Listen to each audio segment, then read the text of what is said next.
Prime 6.0 से related जो कि टैली का नया वर्जन लॉन्च हुआ है। इसमें काफ़ी कुछ नया फीचर्स आ गया है, खास करके बैंक से रिलेटेड, बैंक इंपोर्ट से रिलेटेड। और अब आप बैंक को डायरेक्ट टैली से कनेक्ट भी कर सकते हैं और डायरेक्ट स्टेटमेंट को इंपोर्ट कर सकते हैं अपने टैली प्राइम 6.0 में और ऑटो रिकॉन्साइल कर सकते हैं। ए टू जेड अमाउंट को मिसमैच जो है या सस्पेंस में है उसे भी आप रिकॉन्साइल कर सकते हैं। रुपये का या पैसे तक का जो डिफरेंट होगा वो भी अब आपको यहाँ पर दिखाई देगा अगर आप बैंक से टैली को कनेक्ट करके करते हैं तो। या फिर अगर आप ऑफलाइन इंपोर्ट करते हैं तो अभी सिर्फ ये एक्सेल या CSV फाइल, ये दो फाइल को ये सपोर्ट करेगा, PDF फाइल को सपोर्ट नहीं करेगा। PDF फाइल को आप किसी कन्वर्टर के थ्रू एक्सेल में कन्वर्ट कर लीजिए या CSV फाइल में, अब फिर आप उसे इंपोर्ट करेंगे तो भी आपका ये रिकॉन्सिलेशन हो जाएगा। जैसे GSTR 1 में इंपोर्ट करते ही डाटा 2A 2B में जिस तरह इंपोर्ट करते हैं तो एक ब्लू कलर का होता है, एक ब्लैक कलर का, उसी तरह सेम इसमें भी प्रोसेस रहेगा कि जो डाटा आप इंपोर्ट करेंगे वो ब्लू कलर में होगा, जो पहले से आप एंट्री करेंगे वो ब्लैक कलर में रहेगा। फिर आप दोनों को सही से मैचिंग कर पाएंगे।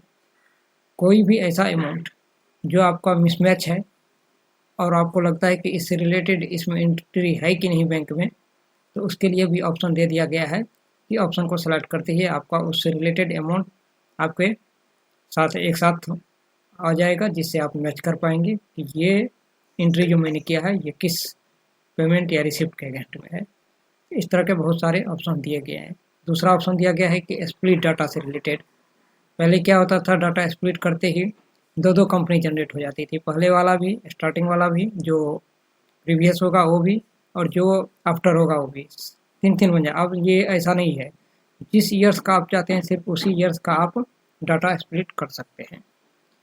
ये सब प्रोफाइल में चेंजिंग कर दिया गया है, काफ़ी कुछ नया प्रोफाइल बना दिया गया है। उस सब के बारे में भी हम समझेंगे कि टैली प्राइम का पहला वर्जन जो था 5.01 तक और 6.0 में क्या सब चेंज हुआ है, दोनों को समझते हैं।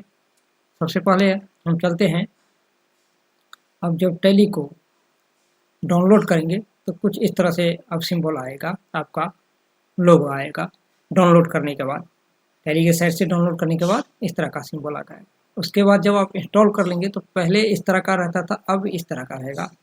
ये आपका 5.1 और ये 4.1 है, दोनों सेम लोगो है, और ये 6.0 है, देख लीजिए दोनों में काफ़ी कुछ चेंजिंग हो गया है।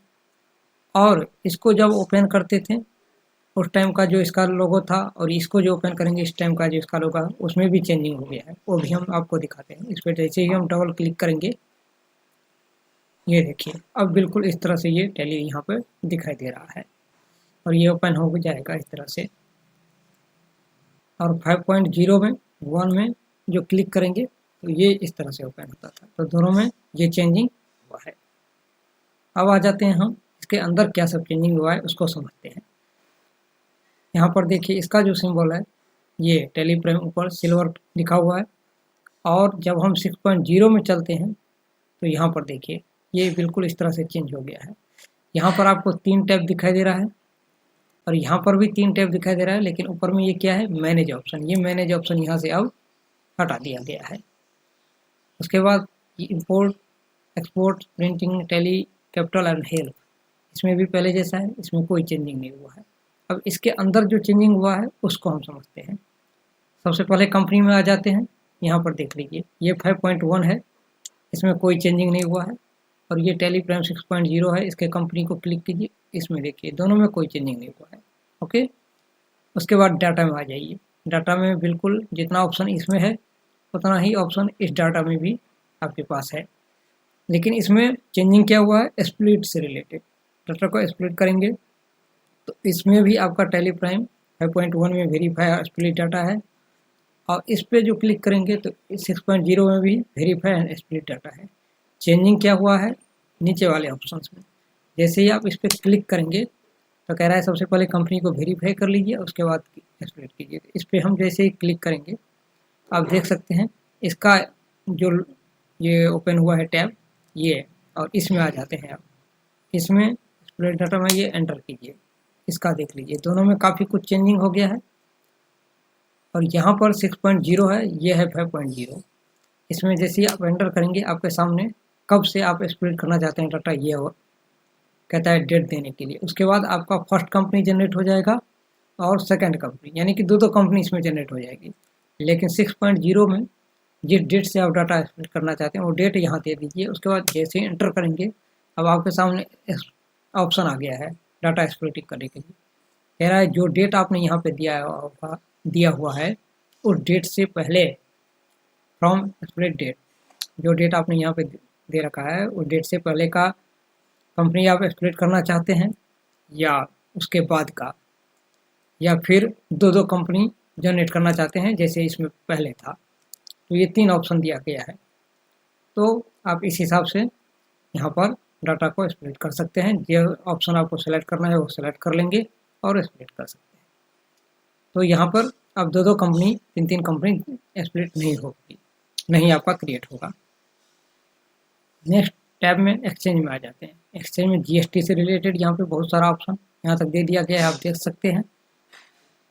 लेकिन इसमें 6.0 में क्लिक कीजिए, यहाँ पे देखिए ऑल जीएसटी ऑप्शन एक ही में दे दिया गया है। जीएसटी लॉगिन लॉगआउट से रिलेटेड, अपलोड जीएसटी रिटर्न से रिलेटेड, डाउनलोड से related, refresh GST status, file return, सब कुछ एक ही ऑप्शन यहाँ पे दे दिया गया। लेकिन इसमें अलग से टैब नहीं दिया गया, एक ही में ये है सब कुछ।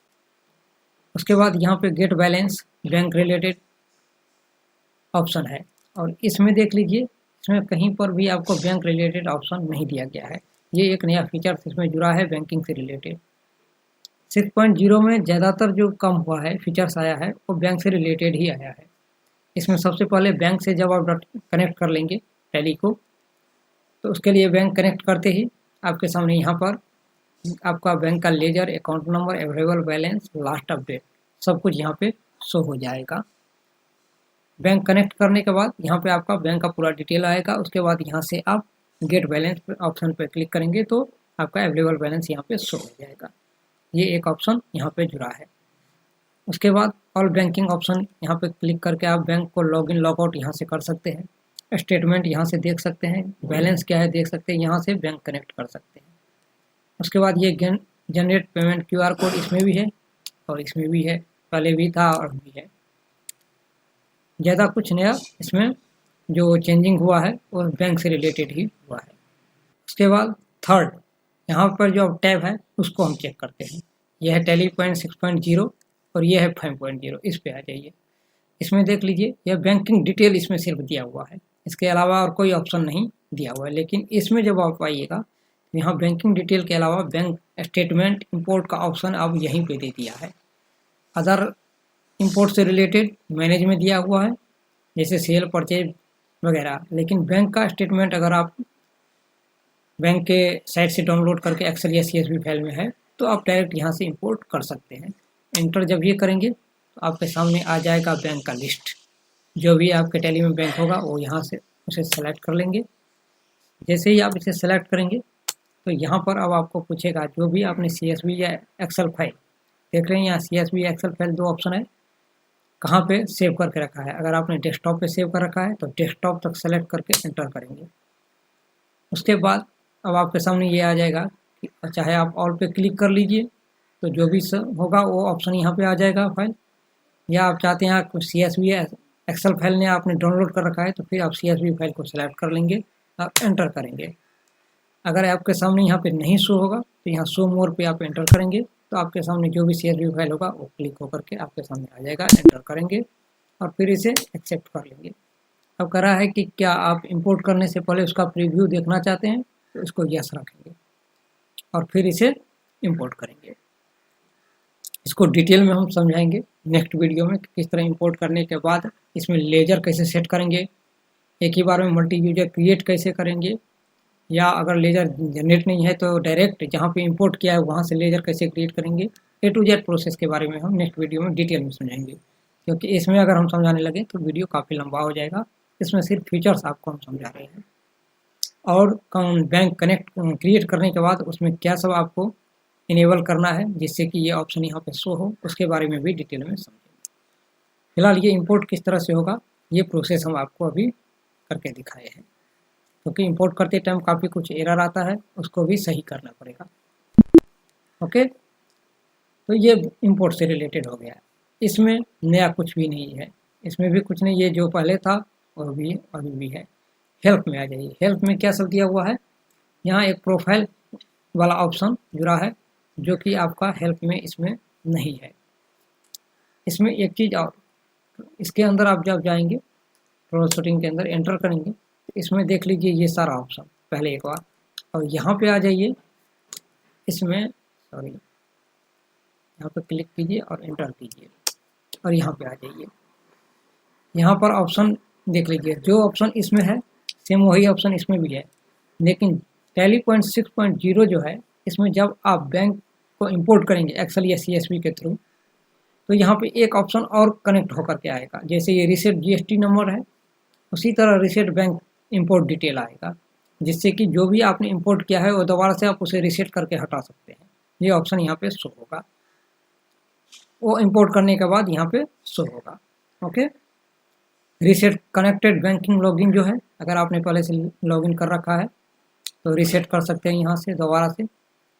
ये सब कुछ ऑनलाइन अपलोड या डाउनलोड जो भी किए हैं उसको आप यहाँ से ट्रैक कर सकते हैं। ये सारा ऑप्शन नया यहाँ पे जुड़ा हुआ है।